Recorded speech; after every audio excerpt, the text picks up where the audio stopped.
মই ডক্টৰ ভূপেন্দ্ৰ প্ৰসাদ শৰ্মা নেমকেয়াৰ হস্পিটেলৰ বাৰ্ণ ইউনিটৰ মুৰব্বী চিকিৎসক হিচাপে কাম কৰি আছোঁ। ইয়াত আমি বাৰ্ণ ইউনিটত আজি কেইবাবছৰ ধৰি বহুতো অগ্নিদগ্ধ ৰোগীক চিকিৎসা কৰি আছোঁ আৰু সেই কৰাৰ সময়ত আমি কিছুমান সমস্যাৰ সন্মুখীন হ'বলগীয়া হৈছে। আমি দেখিছোঁ যে অগ্নিদগ্ধ ৰোগীসকলে হস্পিটেলবোৰত পাবলগীয়া যিখিনি মনোযোগ বা যিখিনি চিকিৎসা অন্য হস্পিটেলবোৰত নাপায় আৰু আমাৰ সৰ্বসাধাৰণ ৰাইজৰ এই বিষয়ে যথেষ্ট অজ্ঞাত। আৰু সেইকাৰণে 2015 চনৰ পৰা আমি এটা নতুন অনুষ্ঠান আৰম্ভ কৰিছোঁ, সেইটোক আমি কৈছোঁ বাৰ্ণ কেয়াৰ ডে। এই বাৰ্ণ কেয়াৰ ডেৰ উদ্দেশ্য হ'ল যাতে আমি সৰ্বসাধাৰণ ৰাইজ, হস্পিটেল এডমিনিষ্ট্ৰেটৰ, ডক্টৰ, নাৰ্ছ আৰু আমাৰ সাংবাদিক বন্ধুসকলে আমাৰ অগ্নিদগ্ধ ৰোগীসকলৰ সমস্যাৰ বিষয়ে জ্ঞাত হয়। তেওঁলোকৰ চিকিৎসা যে আজিকালি যথেষ্ট উন্নত চিকিৎসা হৈছে আৰু তেওঁলোকে যে এটা চিকিৎসাৰ পিছত বহুত ৰোগী অকল বাচি যোৱাই নহয়, তেওঁলোকে এটা নতুন জীৱন যাপন কৰিব পাৰে, সেই কথাও তেওঁলোক জ্ঞাত হ'ব লাগে। আৰু ইয়াৰ দ্বাৰা আমি যাতে বাহিৰৰ লোকেও জানিব পাৰে, তাৰ কাৰণে আমি সাংবাদিক বন্ধুসকলৰ দ্বাৰা এইটো প্ৰচাৰ কৰিবলৈ চেষ্টা কৰি আহিছোঁ। বাৰ্ণ কেয়াৰ ডে 2025 এইবাৰ আমি চেলিব্ৰেট কৰিব ওলাইছোঁ ফেব্ৰুৱাৰী মাহৰ 2nd আৰু 3rd ফেব্ৰুৱাৰী। নেমকেয়াৰ হস্পিটেলৰ এক social unit burn care foundation, এই বাৰ্ণ কেয়াৰ ফাউণ্ডেশ্যন আমি প্ৰতি বছৰে আমি চেলিব্ৰেট কৰোঁ বাৰ্ণ কেয়াৰ ডে।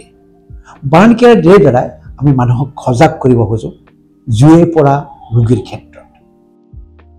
জুইৰ পৰা ৰোগীয়েহে গম পায় বা নিজে উপলব্ধি কৰিব পাৰে যে জুইৰ পৰাটো কিমান যন্ত্ৰণাদায়ক, আৰু সেই জুইৰ পৰা ৰোগীৰ ক্ষেত্ৰত, চিকিৎসাৰ ক্ষেত্ৰত বা সাৱধানতাৰ ক্ষেত্ৰত আমি তেওঁলোকক সাৱধান কৰিবৰ কাৰণে বা সতৰ্ক কৰিবৰ কাৰণে এই বাৰ্ণ কেয়াৰ ডেটো আমি উদযাপন কৰোঁ, যাতে সমাজৰ প্ৰতিজন ব্যক্তিয়ে বাৰ্ণ বা জুইৰ পৰা কেনেকৈ হাত সাৰিব লাগে, জুইৰ পৰাৰ সময়ত মানুহে কি সাৱধানতা অৱলম্বন কৰিব লাগে আৰু জুইৰ পৰাৰ ক্ষেত্ৰত কি ট্ৰিটমেণ্ট কৰিব লাগে, এই কথাৰ ক্ষেত্ৰত যাতে সজাগ হয় বা সতৰ্ক হয়।